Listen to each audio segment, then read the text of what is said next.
Today, I'll show you how to create a smooth paper turning transition using the page curl effect. This is a great way to add a stylish and creative transition between your clips. Let's get started. First, import your video clips and place them side by side on the timeline. Now, head over to the transitions panel and search for page. You'll see the page curl transition.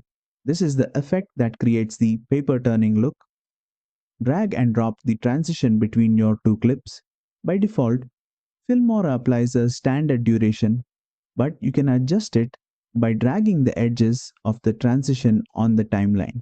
If you want more precise control, click on the transition, and from the right side editing panel, you can tweak the duration and choose different transition modes like prefix, overlap, or postfix, depending on how you want the effect to play out.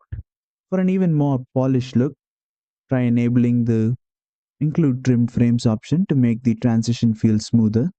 Play around with the settings until you get the perfect paper turning effect.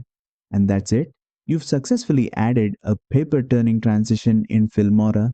If you found this tutorial helpful, don't forget to like, share, and subscribe for more quick Filmora tips.